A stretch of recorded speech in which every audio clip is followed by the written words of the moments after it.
അസ്സലാമു അലൈക്കും, നമസ്കാരം. Welcome to Jasna's cooking world. ഇന്നത്തെ റെസിപ്പി ഡെസിക്കേറ്റഡ് കോക്കനട്ട് വെച്ചിട്ട് ഉണ്ടാക്കാൻ പറ്റിയൊരു അടിപൊളി സ്വീറ്റിൻ്റെ റെസിപ്പിയാണ്. പിന്നെ നമ്മളിതിൽ തന്നെ ഡെസിക്കേറ്റഡ് കോക്കനട്ട് എങ്ങനെ ഈസി ആയിട്ട് വീട്ടിൽ ഉണ്ടാക്കുക എന്നുള്ളത് കൂടെ കാണിക്കുന്നുണ്ട്. അപ്പോൾ നമുക്കിത് രണ്ടും എങ്ങനെ ഉണ്ടാക്കിയെടുക്കുക നോക്കാം.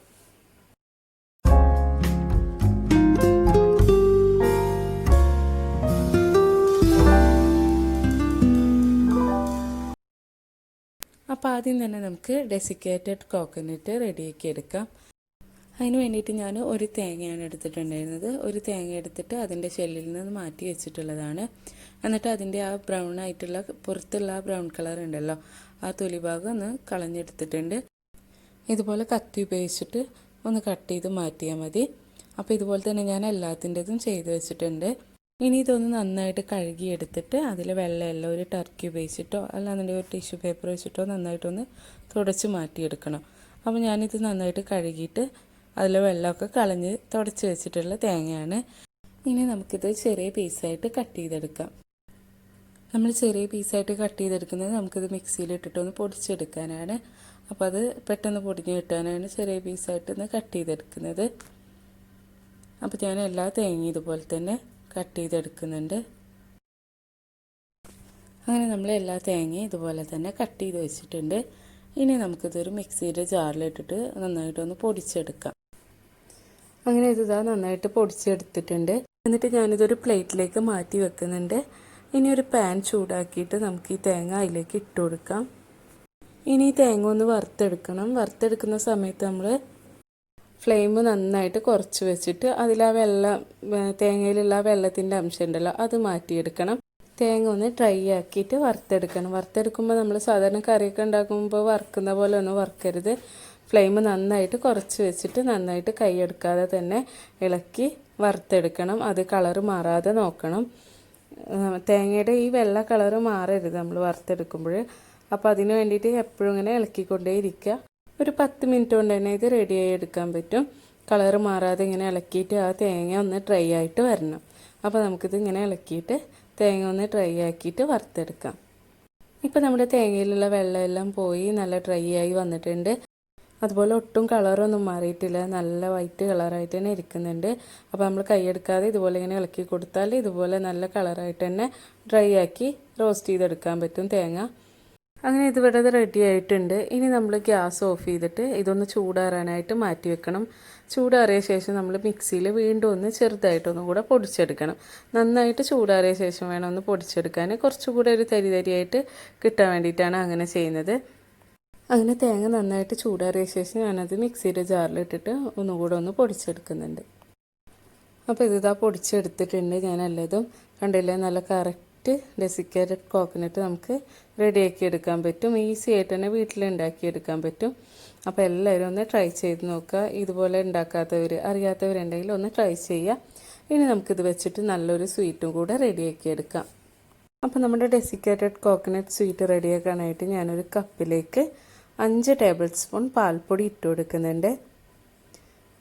ഇനി അതിലേക്ക് നമുക്ക് പാൽ ഒഴിച്ചു കൊടുക്കാം. പാൽ ഞാനിപ്പോൾ 250 ml കപ്പിന് 1 കപ്പ് പാലാണ് എടുത്തിട്ടുള്ളത്. അത് ഞാൻ തിളപ്പിച്ച് വെച്ചിട്ടുണ്ടായിരുന്നതാണ്. ചെറിയ ചൂടിൽ തന്നെയാണ് ചേർത്ത് കൊടുക്കുന്നത്. ഈ പാലും കൂടെ ഒഴിച്ചിട്ട് നന്നായിട്ടൊന്ന് കട്ടയില്ലാതെ മിക്സാക്കി എടുക്കുക. ആ പാലിൽ നന്നായിട്ടൊന്ന് മിക്സാക്കി എടുക്കാം. അപ്പോൾ ഈ പാലും പാൽപ്പൊടിയും നന്നായിട്ട് കട്ടയില്ലാതെ ഒന്ന് മിക്സാക്കിയ ശേഷം നമുക്കിതൊരു സൈഡിലേക്ക് മാറ്റി വെക്കാം. ഇനി നമുക്കതെങ്ങനെ റെഡിയാക്കി എടുക്കാൻ നോക്കാം. അതിന് വേണ്ടിയിട്ട് ഞാനൊരു പാൻ ചൂടാക്കിയിട്ട് അതിലേക്ക് 1 ടേബിൾ സ്പൂൺ ബട്ടർ ചേർത്ത് കൊടുത്തിട്ടുണ്ട്. ബട്ടർ ഇട്ട് കൊടുത്താൽ നമ്മൾ ഫ്ലെയിം നന്നായിട്ട് കുറച്ച് വെക്കണം. ഇനി ബട്ടർ ഒന്ന് മെൽറ്റായി വരട്ടെ. അങ്ങനെ ബട്ടറൊക്കെ മെൽറ്റായി വന്നപ്പോൾ ഞാനതിലേക്ക് 2 ടേബിൾ സ്പൂൺ മൈദ ചേർത്ത് കൊടുക്കുന്നുണ്ട്. ഇനി അതെല്ലാം നന്നായിട്ടൊന്ന് ഇളക്കി കൊടുത്ത് ആ ബട്ടറെല്ലാം ഒന്ന് നന്നായിട്ട് മിക്സാക്കി കൊടുക്കുക, ആ മൈദ ഒന്ന്. എന്നിട്ട് നമുക്ക് അതിലേക്ക് എടുത്തു വെച്ച ആ പാലിൻ്റെയും പാൽപ്പൊടിയുടെയും മിക്സ് ഉണ്ടല്ലോ അത് ഇതിലേക്ക് ഒഴിച്ചു കൊടുക്കാം. അപ്പോൾ ഇനി പാലിൻ്റെ മിക്സ് ഒഴിച്ചു കൊടുക്കുന്നുണ്ട്. പാലും പാൽപ്പൊടിയും കൂടെ മിക്സാക്കി വെച്ചത് മൊത്തത്തിൽ ഒഴിച്ചു കൊടുത്തിട്ടുണ്ട്. ഇനി ഇത് കട്ടയില്ലാതെ നന്നായിട്ടൊന്ന് മിക്സാക്കി എടുക്കണം. ആ മൈദയുടെ ആ കട്ടയൊക്കെ ഒന്ന് ഉടച്ച് നന്നായിട്ടൊന്ന് മിക്സാക്കി എടുക്കണം. ഇനിയിപ്പോൾ കട്ട നന്നായിട്ടുണ്ട്, മൈദ കട്ട പിടിച്ചിരിക്കുകയെന്നുണ്ടെങ്കിൽ അത് ഗ്യാസ് ഓഫ് ചെയ്തിട്ട് അതൊന്ന് മിക്സിയിലൊന്ന് അടിച്ചെടുത്തിട്ട് ഈ പാനിലേക്ക് ഒഴിച്ചിട്ട് കുറുക്കിയെടുത്താൽ മതി. അപ്പോൾ ഞാനിപ്പോൾ ഇത് നന്നായിട്ട് കട്ടയില്ലാതെ കലക്കി മിക്സാക്കി വെച്ചിട്ടുണ്ട്. ഇനി ഇതിലേക്ക് നമുക്ക് മധുരത്തിന് ആവശ്യമായിട്ടുള്ള പഞ്ചസാര കൂടെ ചേർത്ത് കൊടുക്കാം.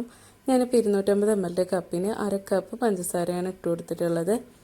ഇനി നമുക്കിത് നന്നായിട്ടൊന്ന് ആ പഞ്ചസാരയൊക്കെ ഒന്ന് മെൽറ്റാക്കിയിട്ട് ഇതൊന്ന് ചെറുതായിട്ടൊന്ന് കുറുക്കി ഒന്ന് വറ്റി വരട്ടെ. അപ്പോൾ ഇത് നന്നായിട്ട് തന്നെ ഇളക്കി കൊടുത്തിട്ട് അതൊന്ന് ചെറുതായിട്ടൊന്ന് വറ്റിച്ചെടുക്കാം. അപ്പോൾ മധുരം ഓരോരുത്തരുടെ ഇഷ്ടത്തിനനുസരിച്ച് കൂട്ടിയും കുറക്കുകയൊക്കെ ചെയ്യാം. ഞാനിപ്പോൾ 250 ml കപ്പിന് 1/2 കപ്പാണ് ചേർത്ത് കൊടുത്തത്. ഇത് പാകം മധുരമാണ്, കൂടുതലല്ല അതുപോലെ കുറവുമല്ല. അപ്പോൾ നമ്മൾ നോക്കിയിട്ട് ചേർത്ത് കൊടുത്താൽ മതി. ഇനി ഇത് നന്നായിട്ടൊന്ന് കുറുക്കിയെടുക്കാം. അതുപോലെ നമ്മളിത് കുറുക്കിയെടുക്കുന്ന സമയത്ത് ഫ്ലെയിം നന്നായിട്ട് കുറച്ച് വെക്കണം, അല്ലാന്നുണ്ടെങ്കിൽ ഇത് കട്ട പിടിച്ച് പോവും. നന്നായിട്ട് ഇളക്കി കൊടുക്കുക, ഫ്ലെയിം കുറച്ച് വെച്ചിട്ട്. ഇപ്പോൾ ഇതാ ഇങ്ങനെ നന്നായിട്ടൊന്ന് കുറുകി വന്നിട്ടുണ്ട്. ഈ ഒരു പാകമായാൽ മതി. കണ്ടില്ല, നല്ലൊരു തിക്കായി വന്നിട്ടുണ്ട്. ഇനി നമുക്കിതിലേക്ക് നമ്മൾ നേരത്തെ റെഡിയാക്കി വെച്ച ഡെസിക്കേറ്റഡ് കോക്കനട്ട് ഉണ്ടല്ലോ, അത് ചേർത്ത് കൊടുക്കാം. അപ്പോൾ നമ്മൾ ഡെസിക്കേറ്റഡ് കോക്കനട്ട് ഇട്ട് കൊടുക്കുന്ന സമയത്ത് നമ്മൾ 1/4 ഭാഗം ചേർത്ത് കൊടുത്താൽ മതി. കുറച്ചൊരു 1/4 ഭാഗം നമുക്ക് മാറ്റി വെക്കാം, ലാസ്റ്റിലൊന്ന് ഡെക്കറേറ്റ് ചെയ്തെടുക്കാൻ വേണ്ടിയിട്ട്. അപ്പോൾ അത് ഇട്ട് കൊടുത്തിട്ട് നന്നായിട്ടൊന്ന് ഇളക്കി കൊടുക്കുക. ഡെസിക്കേറ്റഡ് കോക്കനട്ട് ഇട്ട് കഴിഞ്ഞാൽ പിന്നെ കട്ടയൊന്നും പിടിക്കില്ല. നന്നായിട്ട് തന്നെ ഇങ്ങനെ മിക്സ് ആക്കിയിട്ട് അതൊന്നുകൂടെ ഒന്ന് തിക്കാക്കി എടുക്കാം.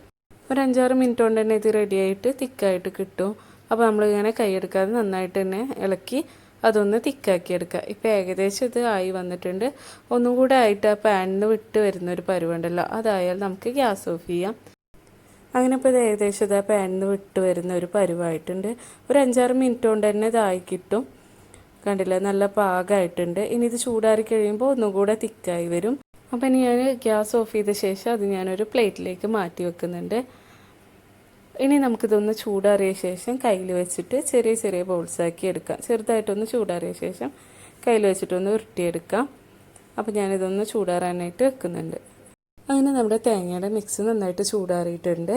പിന്നെ ഞാൻ കുറച്ച് ബദാം എടുത്തിട്ടൊന്ന് തൊലി കളഞ്ഞ് വെച്ചിട്ടുണ്ട്. ചൂടുവെള്ളത്തിലിട്ടിട്ട് അതിൻ്റെ തൊലിയൊക്കെ ഒന്ന് കളഞ്ഞെടുത്തിട്ടുണ്ട്.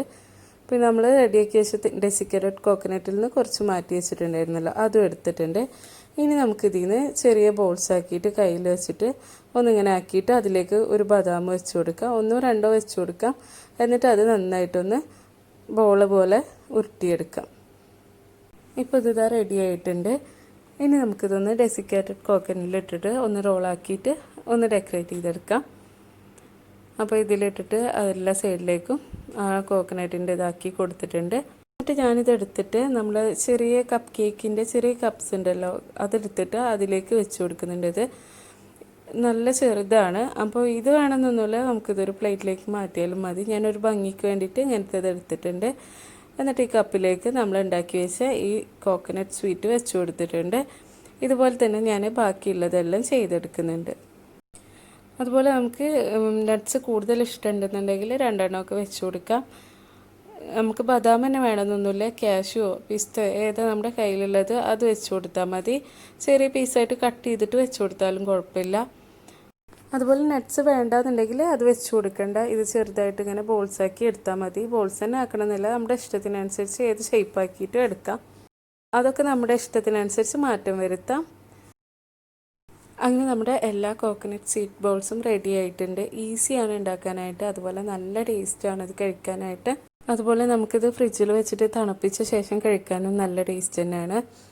അപ്പോൾ ഞാനിതെല്ലാം ഇതുപോലെ പ്ലേറ്റിലേക്ക് മാറ്റിയിട്ടുണ്ട്. അപ്പോൾ ഈ രീതിയിൽ ഉണ്ടാക്കാത്തവർ എന്തായാലും ഒന്ന് ട്രൈ ചെയ്ത് നോക്കുക ഇതുപോലെ. അതുപോലെ നമ്മുടെ വീഡിയോ ഇഷ്ടമാണെങ്കിൽ ലൈക്ക് ചെയ്യുക, ഷെയർ ചെയ്യുക, സബ്സ്ക്രൈബ് ചെയ്യാത്തവരുണ്ടെങ്കിൽ സബ്സ്ക്രൈബും കൂടെ ചെയ്യുക. ഇൻഷാ അല്ലാഹ് വേറൊരു വീഡിയോ ആയിട്ട് വീണ്ടും കാണാം.